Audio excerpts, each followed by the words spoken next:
మనకి సంక్రాంతి సంబరాలు ఏ విధంగా జరుగుతున్నాయో గుంటూరు నుంచి సత్తెన్నపల్లి నుంచి అశోక్, అలాగే హైదరాబాద్ నుంచి సుష్మిత, అలాగే విశాఖ నుంచి నరేష్ మనకి మరింత సమాచారం అందిస్తారు.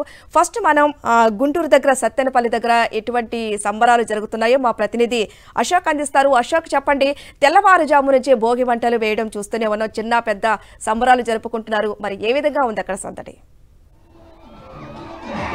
సత్తెనపల్లిలో పండగ వాతావరణం నెలకొంది. మనం చూస్తున్నాం అంబటి రాంబాబు, మంత్రి అంబటి రాంబాబు ఆధ్వర్యంలో పూర్తిగా సంబరాలు జరుగుతున్నాయి. అంబటి రాంబాబు కూడా డాన్స్ వేస్తూ ఉన్నారు. పూర్తిగా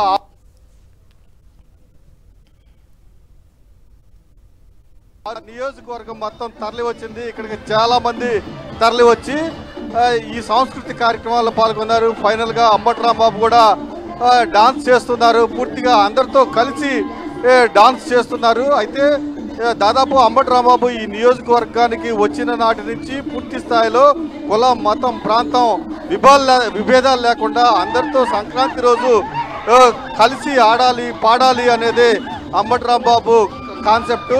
అందులో భాగంగానే పూర్తిగా అందరితో మమేకమై, పూర్తిగా సత్తెనపల్లి ప్రజలతో మమేకమై ఆయన ఈ సంక్రాంతి సంబరాలు ఎప్పుడూ నిర్వహిస్తూ ఉంటారు. అందులో భాగంగానే దాదాపు 3 సంవత్సరాల నుంచి ఆయన కూడా డాన్స్ వేస్తూ ఉన్నారు. అందరితో పాటు ఆయన కూడా డాన్స్ చేస్తున్నారు. ఇప్పుడు పెద్ద ఎత్తున నియోజకవర్గం మొత్తం తరలి వచ్చారు. మనం చూస్తూ ఉన్నాం.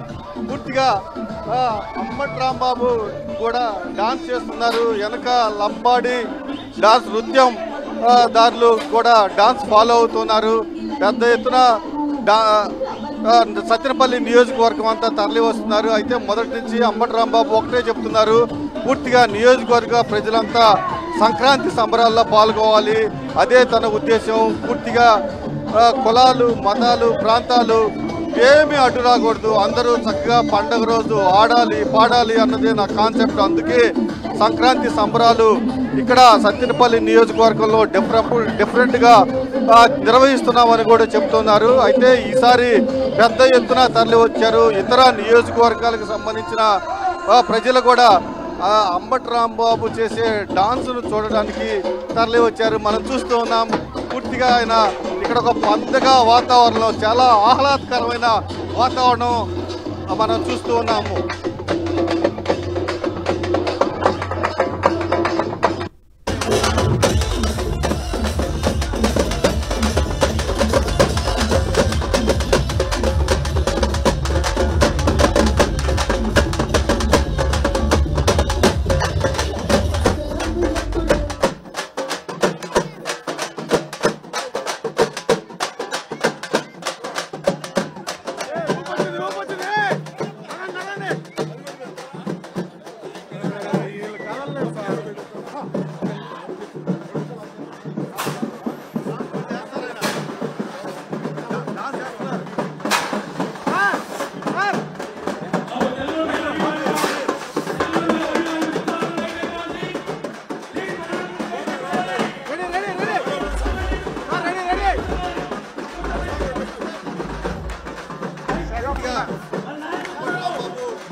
సంబరాల్లో పాల్గొన్నారు. ఇప్పటి వరకు డాన్స్ చేశారు. ఇప్పుడు సెకండ్ రౌండ్ కూడా ఆయన ప్రారంభించున్నారు. పెద్ద ఎత్తున నియోజకవర్గ ప్రజలు తరలి వచ్చారు. పూర్తిగా ఇక్కడ సంక్రాంతి సంబరాలంటే ఖచ్చితంగా అందరూ కలిసి చేసుకోవాల్సిన పండుగ.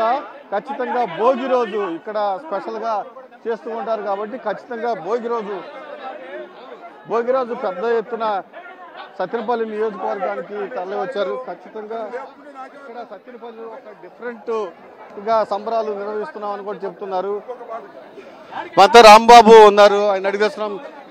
సార్, ఏంటి సంక్రాంతి సంబరాలు ప్రత్యేకంగా ఒక పాట ఏమన్నా డిజైన్ చేశారా ఏంటి? ఇప్పుడు ఇంత ముందే పాట ఉంది, సంబరాలు రాంబాబు అనే పాట ఇప్పుడు వేస్తారు. ఎన్ని పాటలు ఉన్నాయి సార్? ఏంటి? 2 పాటలు, ఇంకో పాట ఉంటుంది అంతే. ఒక పాట అయిపోయింది, ఇంకో పాటకి స్టార్ట్ చేస్తున్నారా? చేస్తాను 10 నిమిషాలు. పూర్తిగా సంక్రాంతి సంబరాల కోసమే 2 పాటలు డిజైన్ చేశారు అంబటి రాంబాబు గారు. 2 పాటలు ఆయన 2 పాటలు కొత్తగా రూపొందించారు. అయితే ఒక పాటకి ఇప్పటికే డాన్స్ పూర్తయిపోయింది. రెండో పాట దాదాపు ఒక 5 నిమిషాల్లో ప్రారంభం అవుతుంది.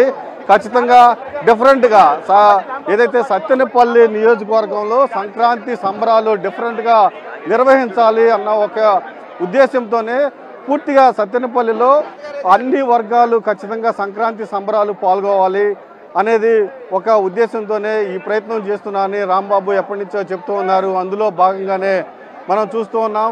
పెద్ద ఎత్తున నియోజకవర్గ ప్రజలంతా తరలి వస్తున్నారు. భోగి రోజు 5 గంటలకి మంత్రి రాంబాబు ఇక్కడికి చేరుకున్నారు. అప్పటి నుంచి పూర్తిగా ఇప్పటి వరకు సాంస్కృతిక కార్యక్రమాలు ఏదైతే సత్తెనపల్లి మున్సిపల్లో చైర్మన్తో సహా వార్డు కౌన్సిలర్లంతా ఈ డాన్స్లో పాల్గొన్నారు. ప్రజలు కూడా పాల్గొన్నారు. పూర్తిగా రాంబాబు అయితే ఒకటే చెప్తున్నారు, ఖచ్చితంగా అందరూ ఆడాలి పాడాలి అనేదే మా కాన్సెప్ట్ పూర్తిగా. ఎందుకంటే పండగ అంటే అందరూ ఎంజాయ్ చేయాలి కాబట్టి ఈ కార్యక్రమాన్ని ప్రతి ఏటా నిర్వహిస్తున్నాము. అందరూ ప్రతి ఒక్కళ్ళు కులానికి కులం మతం వర్గం ప్రాంతం విభేదాలు లేకుండా సాంస్కృతిక కార్యక్రమంలో పాల్గొవాలి అని చెప్తున్నారు. అందుకే ఇంత పెద్ద ఎత్తున నిర్వహిస్తున్నారు. ఇదే కాదు, పూర్తిగా దాదాపు సంక్రాంతి పండగ వచ్చిందంటేనే అంబటి రాంబాబు నియోజకవర్గంలో ముగ్గుల పోటీలు కూడా ఏర్పాటు చేస్తారు. పూర్తిగా ఈ సంవత్సరం 12,000 మంది మహిళలు ముగ్గుల పోటీల్లో పాల్గొనడం జరిగింది. వాళ్ళందరికీ ప్రైజులు కూడా ఇచ్చారు. మొదటి బహుమతి 2 లక్షలు, రెండవ బహుమతి ₹1,00,000. అశోక్, మొత్తానికి మంత్రి అంబటి రాంబాబు భోగి పండుగ సంబరాలు పాల్గొనడం మనం చూస్తూ ఉన్నాం. ఒక సందడి వాతావరణం అయితే అక్కడ కనిపిస్తుంది. నెక్స్ట్ విశాఖ వెళ్దాం. విశాఖ నుంచి మరింత సమాచారం మా ప్రతినిధి నరేష్ అందిస్తారు. నరేష్, చూస్తూనే ఉన్నాం, తెల్లవారుజాము నుంచే భోగి మంటలు మొదలయ్యాయి. చిన్న పెద్ద తేడా లేకుండా అందరూ కూడా ఎంజాయ్ చేస్తున్నారు. ఎటువంటి సందడి వాతావరణం కనిపిస్తోంది అక్కడ?